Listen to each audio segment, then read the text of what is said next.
Well, what is Nelson Chamisa going to do now? That's what a lot of Zimbabweans are asking. We're at the party headquarters where he's meant to address a press conference in a few minutes. But on Twitter, he's been saying that this was a blatant and gigantic fraud. He's told his supporters not... What options do the opposition actually have?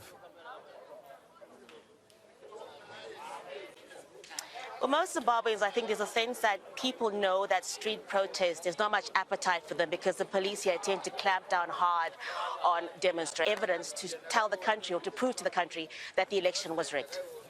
All right, Haru, thanks very much. Back with you as we hear from Chamisa a little bit later.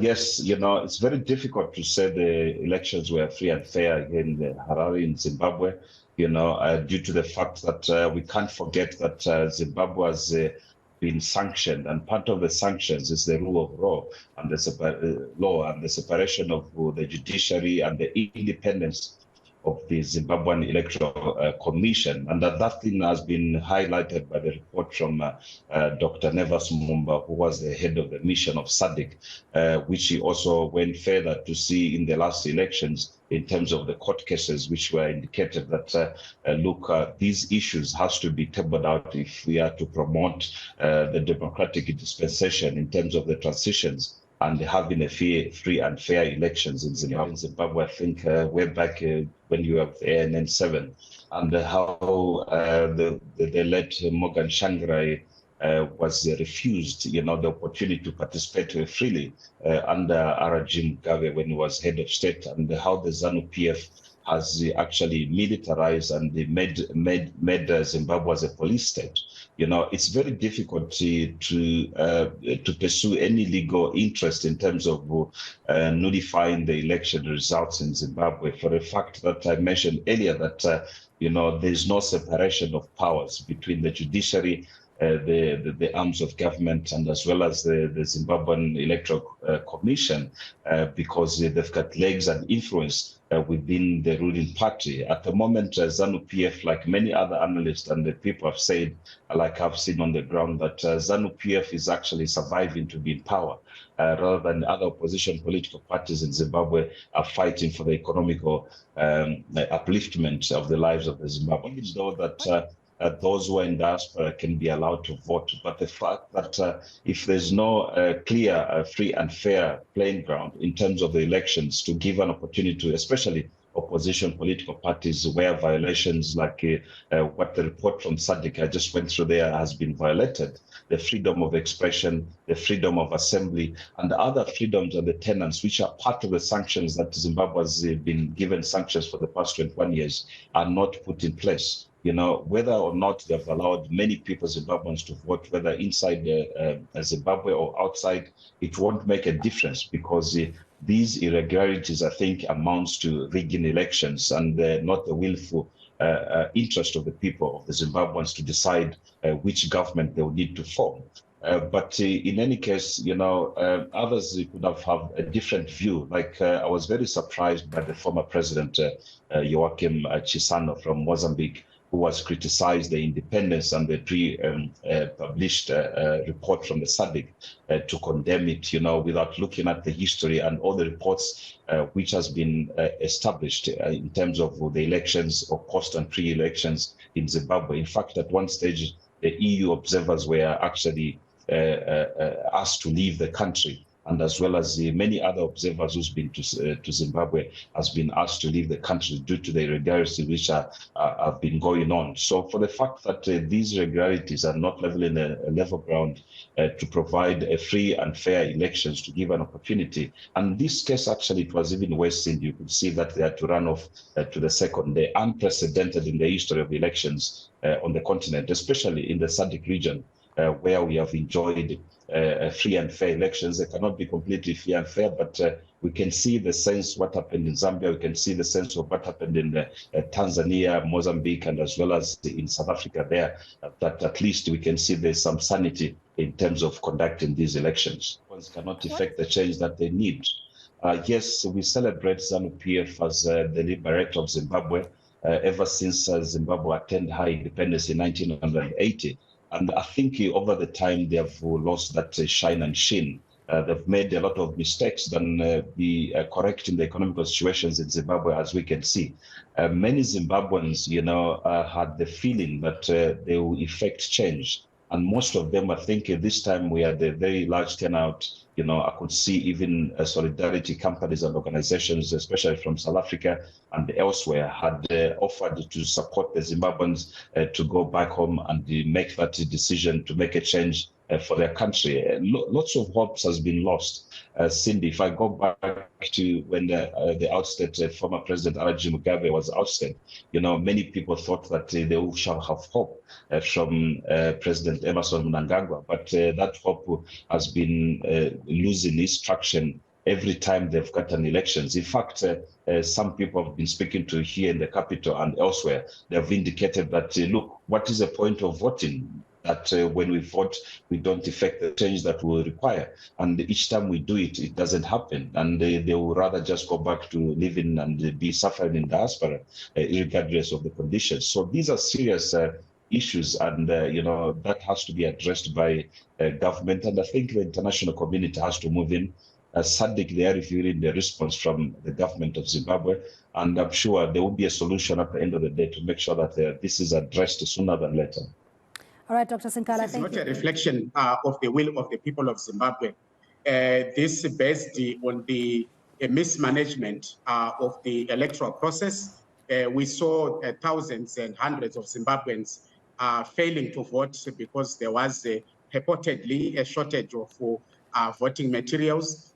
We saw as many communities in rural areas being frog marched to the polling stations, having their names recorded, being threatened with violence should they not vote for the ruling party. We have also seen the gerrymandering of figures by the Zimbabwe Electoral Commission. The figures that were announced by the Zimbabwe Electoral Commission have not been assented to by the opposition. They have not been verified by any other independent body. The figures, we believe, are being pulled from the air to support and legitimize a ZANU-PF win. But there is every evidence based on the tabulation of the voting patterns, figures that were coming from the provinces, that were coming from various polling stations, that there's a huge variance between what was announced by the Zimbabwe Electoral Commission and the true reflection of how the people of Zimbabwe voted on 23 August and then 24 August. But based on experiences from our 2018 election, which followed a similar pattern of the fixing of figures by the Zimbabwe Electoral Commission, there's no confidence among the people of Zimbabwe on the fairness, on the transparency of the judiciary, which again has been captured. Let me hasten to say that a few days before Zimbabweans voted, senior judges received houses worth thousands and thousands of US dollars. They received new vehicles, and there is every indication that the ruling party ZANU-PF has captured the judiciary. So whilst the opposition may attempt to challenge this in the courts, there is every reason to believe that they will not get a fair hearing. But the tragedy is not so much what the opposition will get in the courts, but it's the perennial political crisis that Zimbabwe has been plunged in, a perennial crisis of economic challenges, of political divisions, of violence and human rights abuses, and a huge migration of the people of Zimbabwe to the neighboring South Africa, to other parts of the world, because they cannot survive, they cannot feed their families as a result of the poor governance, as a result of the bad governance that ZANU-PF has presided over. Affecting my candidature, where we have raised concerns about the judiciary, how the politicization of the judiciary is weaponization against opponents, where clearly Emerson Mnangagwa had a role to play in my disqualification as a presidential candidate.